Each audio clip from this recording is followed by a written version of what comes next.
जायका मुर्तजा जी की पुस्तक पुलिसनामा के पिछले एपिसोड में हमने जिस केस के ऊपर चर्चा करी थी वो था वायरल वीडियो।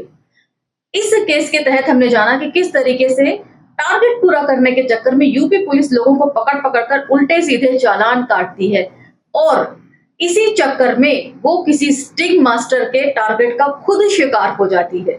इसके साथ ही सोशल मीडिया की ताकत क्या होती है ये भी हमें पता चलता है। ये कोई अनायास ही तो नहीं है कि सरकार सोशल मीडिया पर नकेल कसने के लिए तरह तरह के प्रपंच करती है और बिल संसद में पारित करना चाहती है। इन सब चीजों के ऊपर चर्चा हमने पिछले एपिसोड में कर ली थी और हम चर्चा को यहाँ से आगे लेकर चलेंगे। तो चलिए मेरे साथ। जय भीम, मैं शालिनी और आप देख रहे हैं अंबेडकर नामा। आज के केस का शीर्षक है कार ले लो दीवान जी। चलिए अब इस केस में जानेंगे दीवान जी कार ले पाते हैं या नहीं और आखिर दीवान कौन है।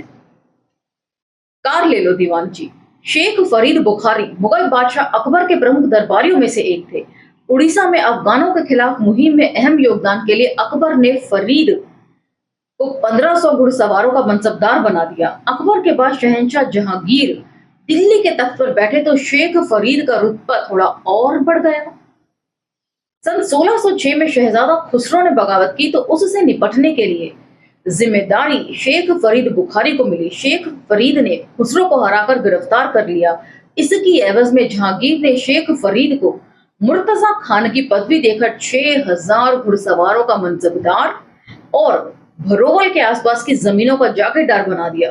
खैर सन 1607 में इन्हीं शेख फरीद ने फरीदाबाद कस्बे की नींव रखी जो आज दिल्ली एनसीआर के सबसे ज्यादा आबादी वाले कस्बों में शुमार है। भाई वाह, शेख मुर्तजा जी का ये अंदाजे बयां मुझे बहुत पसंद आया। हर शहर के साथ जुड़ी उसकी ऐतिहासिकता को बड़े तरीके से इस पुस्तक में उन्होंने दर्ज किया है। फरीदाबाद ट्रैक्टर और दूसरे औद्योगिक उत्पादनों के लिए मशहूर है और गुड़गांव के साथ मिलकर हरियाणा में सबसे ज्यादा टैक्स चुकाने वाला इलाका भी। आबादी है, औद्योगिक गतिविधियां हैं तो जाहिर है पुलिस भी है। फरीदाबाद के 20 थानों में से एक थाना है पल्ला। पल्ला यानी यमुना पर दिल्ली की तरफ तकरीबन आखिरी सिरा। सेहतपुर रोड पर बने इस थाने में उन दिनों गुलशन नाम के एक व्यक्ति का खूब आना जाना था। दरअसल हाथरस के रहने वाले गुलशन की मुलाकात उन्हीं दिनों पल्ला थाने में तैनात 2 कर्मियों मनदीप और सुरेश से हुई थी। गुलशन के पास की ही कृष्णा कॉलोनी में रह रहा था। उसने मनदीप और सुरेश को बताया कि वे दिल्ली पुलिस में हैं और उत्तरी दिल्ली के एक थाने में तैनात है। गुलशन जब मनदीप और सुरेश को पहली बार मिला तो पुलिस की ही वर्दी में था। एक रोज दोनों चाय की दुकान पर बैठे थे और कहीं उनकी गुलशन से मुलाकात हुई। गुलशन के बातचीत करने के तरीके से दोनों बहुत प्रभावित हुए और तीनों आपस में दोस्त बन गए। अब तीनों सोशल मीडिया पर भी मित्र थे। गुलशन बीच बीच में अपने फोटो शेयर करता। इन तमाम तस्वीरों में वह वर्दी में ही नजर आता था। वर्चुअल लाइक, कमेंट, वाह वाह और शानदार के अलावा अक्सर तीनों आपस में मिला करते। गुलशन के ठाठ ही अलग थे। था तो वह भी पुलिसकर्मी ही, लेकिन उसका रहन सहन और खर्च बाकी दोनों पुलिसकर्मियों से अलग था। मनदीप और सुरेश मनी मन सोचा करते काश वे भी दिल्ली पुलिस में नौकरी पाए होते। ज्यादा तनख्वाह होती, काम के घंटे निर्धारित होते और बेहतर जीवन होता। लेकिन नियति को जो मंजूर हो उससे बेहतर भला किसको ही मिला है। इधर गुलशन एक अच्छे फ्लैट में रहता था। उसके पास ऑफिस जाने के लिए एक कार थी। अक्सर पार्टियों में भी वो चला जाता था। देखने वाला यही समझ सकता था कि गुलशन के जीवन में मनदीप और सुरेश जैसी किचकिच नहीं थी। शनिवार का दिन था। मनदीप के पास गुलशन का फोन आया। शाम को गुड़गांव चलने के लिए बोल रहा था। वीकेंड पार्टी का प्लान था। मनदीप ने कहा कि रात में वापसी का कैसे होगा, इधर से कैब करके आ जाओ, वापसी में मैं अपनी कार से तुम दोनों को ड्रॉप कर दूंगा।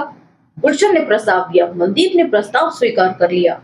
शाम को मनदीप और सुरेश तैयार होकर घर से गुड़गांव यानी गुरुग्राम के लिए निकले।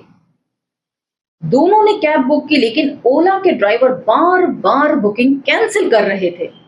आखिरकार आधे घंटे की मशक्कत के बाद एक कैब आई और दोनों गुलशन की बताई जगह के लिए निकल पड़े। इतनी देर कहाँ लगा दी, गुलशन ने पहुंचते ही पहला सवाल किया। कैब नहीं मिल रही थी। मुश्किल से एक कैब वाला यहाँ आने के लिए राजी हुआ। मनदीप ने जवाब दिया कि यार कब तक ये बाइक और कैब में झूलते रहोगे, अपनी कार क्यों नहीं ले लेते। गुलशन ने फिर सवाल किया, भाई तुम्हारे जितने पैसे नहीं हैं हम लोगों के पास, फिर परिवार भी है, घर का खर्च है, कार के पैसे कहाँ से लाएं।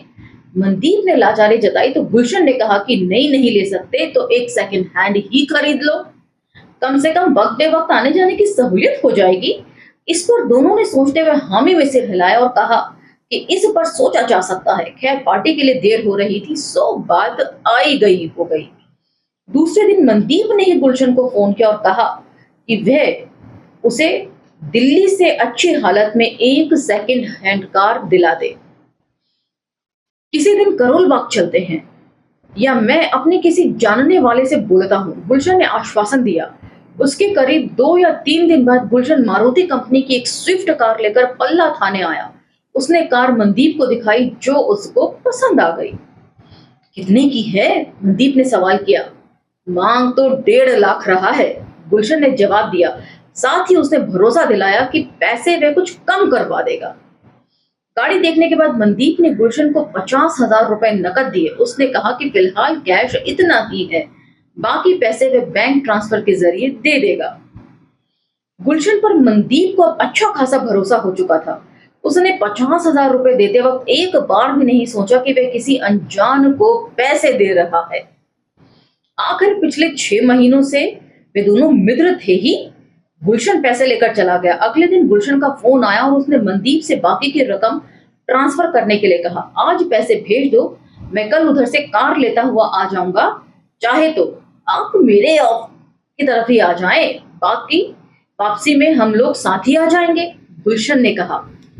इस पर मनदीप ने कहा कि गुलशन ही कार लेता है, बेकार इतनी दूर जाने का क्या फायदा।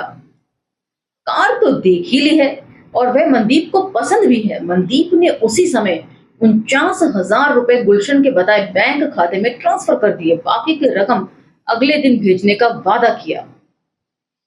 इधर एक दिन पहले गुलशन की मुलाकात सुरेश से भी हुई थी। गुलशन ने उसको भी एक कार दिखाई और बयाने के 25,000 सुरेश से भी ले लिए। सुरेश ने भी बाकी रकम ऑनलाइन ट्रांसफर करने का वादा कर दिया। अब मनदीप और सुरेश दोनों ही अपनी अपनी कार के आने का इंतजार करने लगे।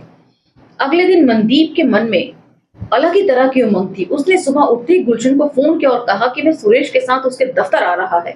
दोनों कारें साथ ही लेकर सुरेश और मनदीप लौट आएंगे। गुलशन ने बाकी पैसे ट्रांसफर करने को कहा। वहीं आकर ट्रांसफर कर देंगे, मनदीप ने आश्वासन दिया और फोन काट दिया।